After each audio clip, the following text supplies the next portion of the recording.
धाकड़ खबर, बेखौफ जुबान, बेबाक अंदाज। धाकड़ खबर के न्यूज रूम से मैं आपके साथ हूं अकरम रईस खान। सियासत की बात अनीस अहमद खान के साथ ताज़ा प्रोग्राम लेकर आपके सामने हाजिर हैं, ताज़ा एडिशन लेकर आपके सामने हाजिर हैं। कुछ पहलुओं पर बात करेंगे। महागठबंधन का गठन हो गया है उत्तर प्रदेश के अंदर, मायावती और अखिलेश यादव दोनों एक साथ मिल गए हैं। उसके बाद जो महागठबंधन के संभावित जो दूसरे दल थे उनकी क्या भूमिका है, उस पर इस खबर में चर्चा करना चाहते हैं। बहुत छोटे से अंदाज में एक छोटी सी खबर आपके सामने रखना चाहते हैं, पर कुछ बहुत तथ्यात्मक चीज़ें आपके सामने रखना चाहते हैं। बात करने के लिए मेरे साथ हैं धाकड़ खबर के पॉलिटिकल एडिटर जनाब अनीस अहमद खान साहब। सर, महागठबंधन का गठन हो गया है जी, बंटवारा भी हो गया है सीटों का। अब कौन सा किस सीट पे लड़ेगा ये एक अलग मसला है, ये होना होगा बाकी। लेकिन साफ कर दिया है कि 38 पे तुम, 38 पे हम, 4 छोड़ देते हैं, 2 माँ बेटे के लिए छोड़ देते हैं, 2 और किसी के लिए छोड़ देते हैं। वो क्लियर नहीं किया गया है किसके लिए छोड़ेंगे। लेकिन पहला मेरा जो सवाल है वो तो सारा भोंपू मीडिया दिखा ही रहा है, महागठबंधन पे ही रोड डिबेट कर रहा है, कुछ काम ही नहीं रहा। मुझे लग रहा है देश में खबर ही खत्म हो गई है, इसमें यूपी के अलावा कोई प्रदेश, कोई खबर ही नहीं रही, पूरे प्रदेश ही पूरे देश के अंदर नहीं है, उसी पे लगा पड़ा। तो पहला मेरा सवाल ये है कि यूपी में कांग्रेस कह रही है हम तो 80 सीटों पे लड़ेंगे जी। क्यों 80 सीटों पे लड़ेगी वो? बड़े गठबंधन ना हुआ, गठबंधन नहीं हुआ है कांग्रेस का, लेकिन सिंपैथी किसके साथ है? सिंपैथी, और कांग्रेस अभी जीत के आई है। कांग्रेस के कार्यकर्ता बड़े उत्साहित हैं, 80 सीटों पे लड़े। सब इसके पीछे सबसे बैकग्राउंड में अगर जाए तो कांग्रेस का बेस लोअर क्लास में तो मायावती ने और लोगों ने काटा, लेकिन अपर क्लास में अभी उसकी पकड़ बाकी है। ठीक है, वो सन जो आपके 2009 में 22 सीटें उसकी थी जी, लोकसभा की काफी महत्वपूर्ण चीज है, इस पे ध्यान देने की भी जरूरत है। 14 में 2 रह गई थी जी जी।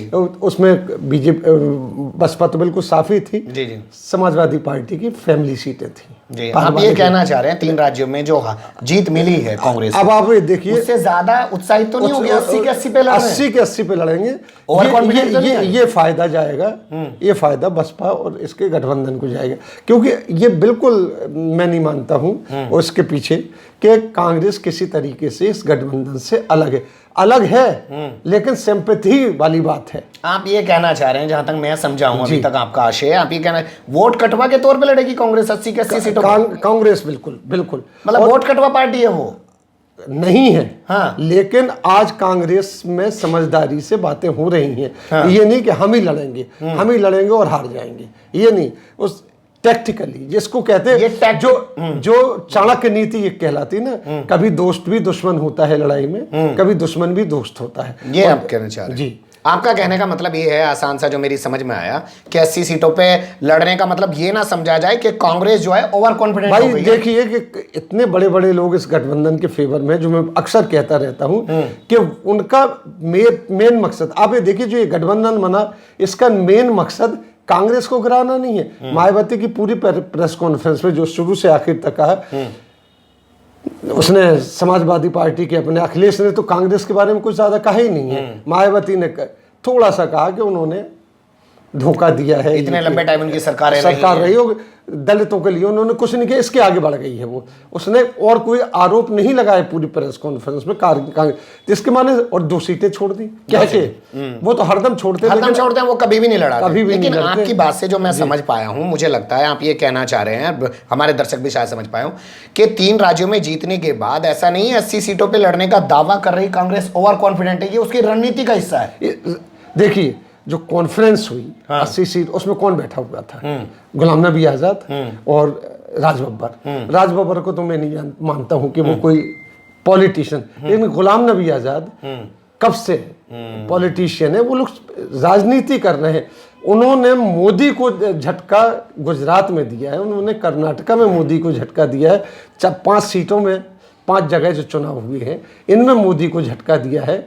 मायावती तो छत्तीसगढ़ में भी अलायंस करके लड़ी थी, फिर वो अलायंस के बावजूद भी उन्होंने सबसे पहले समर्थन कांग्रेस को दिया। और छत्तीसगढ़ का आपने जिक्र किया, वो बहुत अच्छा किया आपने, बताया कि आदिवासी और एससी वोट मिलकर, वहां पे एससी एसटी वोट मिलकर वोट परसेंट इतना ज्यादा हो रहा था कि कुछ मीडिया वाले तो उस टाइम ऐसे बता रहे थे कि छत्तीसगढ़ में इन्हीं की सरकार बन जाएगी। प्रधानमंत्री के लिए दावेदारी कर दी थी अजीत जोगी ने, और तमाम चीजें हो रही थी। वो ये होता कि वहां जो सरकार बनना है, अच्छा, दूसरी बात मैं जो अक्सर कहता हूं कि जो मैंने अभी बात कही कि जो अति उत्साहित कांग्रेसी हैं, और ये होता है, इतने सीटों पे जीतते आ रहे हैं, फिर गुजरात में उन्होंने वो दिया, कर्नाटका में वहाँ पे चित किया, इसके अलावा और छोटे मोटे इलेक्शन में कांग्रेस ने अच्छी खासी आप कह रहे हैं वो उत्साह में है, उत्साह में है, तो उस उत्साह को क्यों अंडर एस्टिमेट करते हैं? और ये कांग्रेस भी जानती है, कांग्रेस के दिग्गज लीडर भी जानते हैं कि यूपी में अकेले हम नहीं जीत सकते। नहीं, वो आपने ठीक उठाया, लेकिन छत्तीसगढ़ के हवाले से मैं यहाँ पूछ रहा हूँ, यहाँ भी ये कह रहे हैं कि ओबीसी और एससी मिल जाएंगे यूपी के अंदर तो बड़ा धमाल कर रहेंगे। वो बड़ा धमाल छत्तीसगढ़ में तो दिखा नहीं, कहीं ऐसा ना हो कि गठबंधन जो बनाया है इसका वो बेनिफिट ना बात गठबंधन की नहीं, बात कांग्रेस की भी हो रही है। गठबंधन बना, वहां बना, देखिए गलतियां हर किसी में होती हैं, देखना दिलचस्प होगा। उस वक्त की बात को इस वक्त नहीं लाइए। मैं अक्सर ये कहता हूँ कि राजनीति है, और आज की राजनीति आईफोन पे है। हाँ, स्मार्टफोन वाली राजनीति है, अखबार वाली नहीं रही है। अखबार वाली नहीं, स्मार्टफोन धड़ाधड़, वहां कुछ होता है, यहाँ कोई आता है फौरन खबर हो जाती है कि मायावती की कार राजबब्बर के दरवाजे पर रुक गई। चलिए, जी, अजीत सिंह की भूमिका जो आरएलडी के मुखिया हैं, जिनके बेटे हैं जयंत चौधरी, इनकी भूमिका क्या रहेगी? लग रहा है जैसे कांग्रेस भी इन पे डोरे डाल रही है और भाजपा भी इन पे डोरे डाल रही है। देखिए ये एक बहुत, आप अगर देखें, गूढ़ चाणक्य नीति है कि बीजेपी को ये लोग यहाँ से इस सब चीजों से लगता है कि तमाम विपक्ष है, इसको विपक्ष कहिए, ये बीजेपी को अंडर एस्टिमेट करके नहीं चल रहा है। वो जानता है कि अगर हमने कोई भी गलत चीज यानी मतलब चाल एक्सपोज कर दी अपनी, तो बीजेपी उसको डैमेज कर सकती है। लिहाजा अजीत सिंह 2 सीटें छूटी हुई हैं। अजीत सिंह, आप ये देखिए कि जब ये गठबंधन हो रहा था तो उसके कुछ दूरी के ऊपर जयंत चौधरी मोटरसाइकिल रैली कर रहे थे, बाइक रैली कर रहे थे, और कोई डिस्टर्ब नहीं कर रहे थे ना। वहां पे उन्होंने बयान दिया कि हमें नहीं बुलाया, और आज तक नहीं दे रहे हैं वो लोग बयान किसी किस्म का। अब ये बात अलग है कि जयंत चौधरी लड़ेंगे कि बड़े चौधरी लड़ेंगे। इसके अलावा जो गन्ना का है, ये जो बेल्ट है चौधरी का बेल्ट है, आप ये जानते हैं, चौधरी ही ठीक है हार गए, हवा चली थी, वो मोदी वेव थी, सुनामी थी, उसमें जीत गए, उसको आप इस वक्त ना लीजिए। लेकिन आज भी सुनामी ना कहा जाए तो ज्यादा अच्छा है ना, क्योंकि सुनामी जब चली जाती है तो बर्बादी के निशान आएंगे ना। देखिए आप बीजेपी में, तो आप ये देखिए कि जो कैराना का चुनाव हुआ उसमें बता दिया कि हाँ अजीत सिंह की यहाँ पे पोजीशन है, चाहे वो अजीत सिंह की हो या चौधरी चरण सिंह की। जीना नहीं चला, गन्ना चला। हाँ, नारा लगा बाकायदा, और उन्हीं जाटों नहीं, मैं आप समझना चाहता हूँ कि अब क्या भूमिका रहेगी। महागठबंधन ने तो 2 सीटें छोड़ दी हैं, कह दिया चलो इनको दे देंगे। अगर मान लीजिए वो नहीं जाते उनके साथ, तो क्या वो कांग्रेस के साथ जाएंगे या वो बीजेपी के साथ जाएंगे? अजीत सिंह का धर्म तो कोई है नहीं। अजीत सिंह कहीं भी जाएंगे, बीजेपी की तरफ नहीं जाएंगे। ये कैसे कह सकते हैं? ऐसा तो कुछ इनका धर्म कभी रहा नहीं। धर्म नहीं रहा, लेकिन आज सरकार स्टांसेस जब देखेंगे तो बीजेपी वाले इनको नहीं लगाएंगे साथ में। इनकी बहुत सी चीजें ऐसी हैं कि बीजेपी वाली क्यों नहीं। बीजेपी इस वजह से भी नहीं लगाना चाहती होगी कि क्यों इनको पश्चिम में फिर से जिंदा कर दो। कई ऐसे इंस्टांस है, अगर हम कहना बैठेंगे तो आप ये बड़ा लंबा बुलेटिन हो जाएगा। वहाँ लालू नहीं चाहते हैं कि पासवान जो का लड़का जो है वो भाजपा उसका केंद्र में सांसद बने, उसके साथ जीतराम मांझी को खड़ा करना चाहते हैं लालू प्रसाद यादव। वो वहां पे अलग लेकिन तो आप ये जो बीजेपी ने उनकी जो बेल्ट थी 2013 के दंगों के बाद खत्म कर दिया था। पूरी जो जमीन थी उनकी, हिंदू मुस्लिम और जाट उनका वोटर होता था, दंगे के बाद वो खत्म कर दिया था 2013 के बाद। तो बीजेपी उनको मान लो सीटें दे और वो बीजेपी के साथ जाए, मान लो उन्हें 3-4 सीटें दे दे, तो यानी कि अजीत सिंह जो खत्म हो गए थे उन्हें दोबारा बीजेपी कर रही, वो गलती तो करेगी नहीं बीजेपी। आप ये देखिए कि जिस तरीके से कैराना से क्यों नहीं लेती आप? नहीं, किराना से ले तो लिया सर, लेकिन क्या कांग्रेस के साथ जाएंगे क्या? ये चलिए बताइए। नहीं देखिए, आज ही स्थिति है, कौन किसके साथ जाएगा ये नहीं कह सकते। नहीं, वो ठीक है, लेकिन वो 4 सीटें मांग रहे थे, मथुरा, बागपत, मुजफ्फरनगर और कैराना। जी, 2 सीटें छोड़ी गई हैं। जी। तो मान लीजिए अगर वो महागठबंधन के साथ नहीं जाते और भाजपा के साथ भी नहीं जाते, तो बचा कांग्रेस।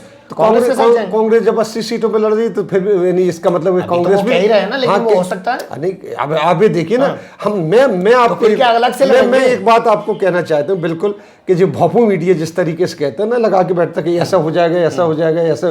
तो अभी मैंने कहा ना, स्मार्टफोन की राजनीति हो रही है, इसमें इतने तेजी से समीकरण बदल रहे हैं, इतने तेजी से। तो क्या वो बीजेपी के साथ भी नहीं जाएंगे? महागठबंधन 2 सीटें दे रहा है, 4 दे नहीं रहा है।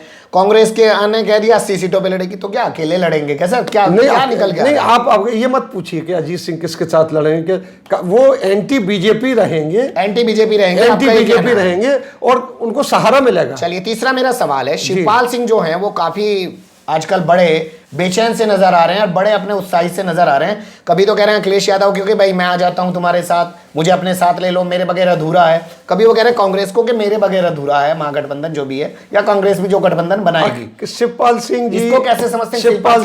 शिवपाल सिंह जी इतने एक्सपोज हो चुके हैं अपनी राजनीति के अंदर कि उनके ऊपर विश्वास किया नहीं जा सकता।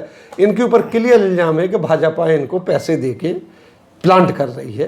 तो ये इस तरीके, तभी इनको मायावती का बंगला भी दिया गया। हाँ, अब इससे ज्यादा कैसे कि खाली होते साथ ही इनको इतनी बड़ी पोजीशन नहीं कि मायावती का जो वीवीआईपी बंगला है किसी इनको अलॉट किया गया। तो अब ये सिर्फ जो सर्वाइवल की लड़ाई, कई लोगों की सर्वाइवल की लड़ाई चल रही है। क्यों जाना चाह रहे हैं? जब मान लीजिए ये अलग हैं, देखिए, तो ये क्यों अखिलेश को कह रहे हैं? अखिलेश के खिलाफ पार्टी बनाई। मैंने एक बात कही कि सर्वाइवल की लड़ाई चल रही है, उनको जिंदा रहना वरना खत्म हो जाएंगे।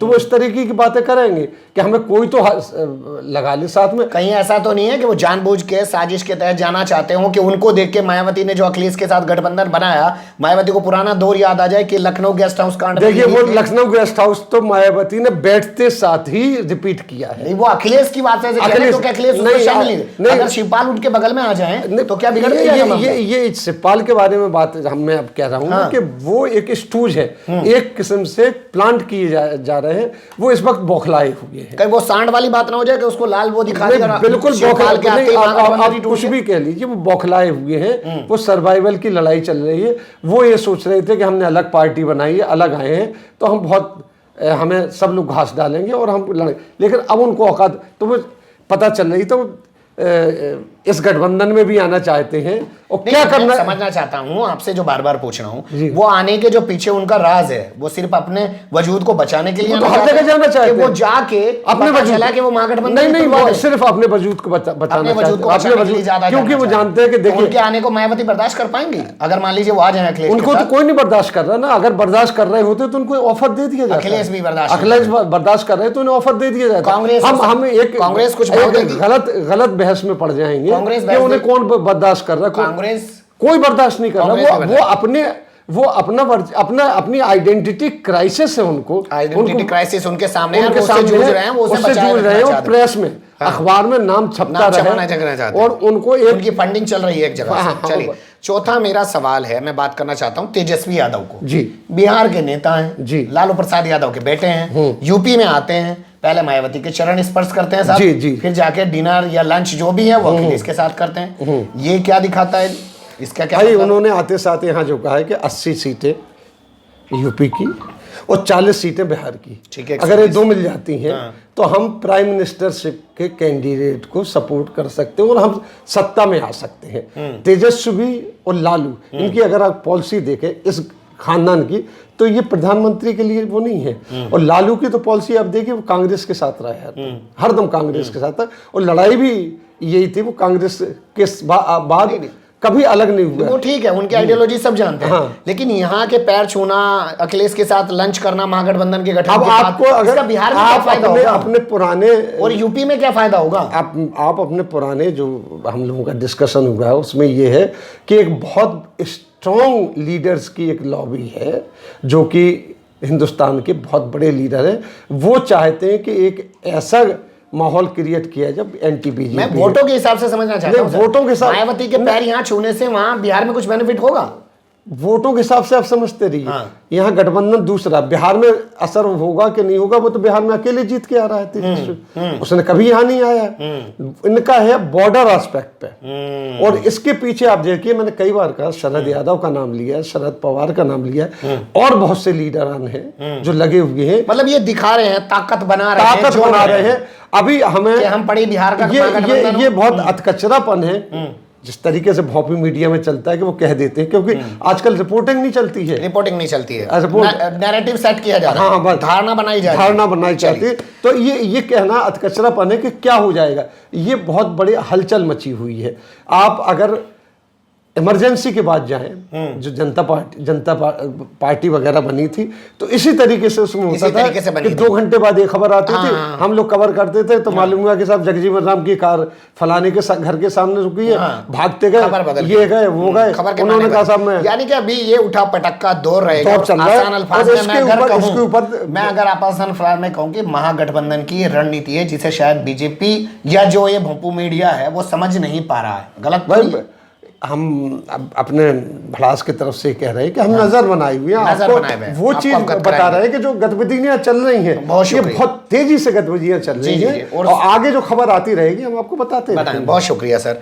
तो सारी चीज़ों पे चर्चा की गई, छोटे से अंदाज में आपके सामने रखने की कोशिश की गई। कैसी लगी आपको हमारी ये कोशिश, कमेंट्स के रूप में आप लोग अपनी राय दे सकते हैं, खबर को लाइक कर सकते हैं, चैनल को सब्सक्राइब कर सकते हैं और ज़्यादा से ज़्यादा हमारी खबरों को शेयर कर सकते हैं। फिर ऐसे ही किसी सुलगते हुए उलझते मुद्दे लेकर मैं आपके सामने हूँगा हाजिर। फिलहाल अभी मुझे दें इजाज़त।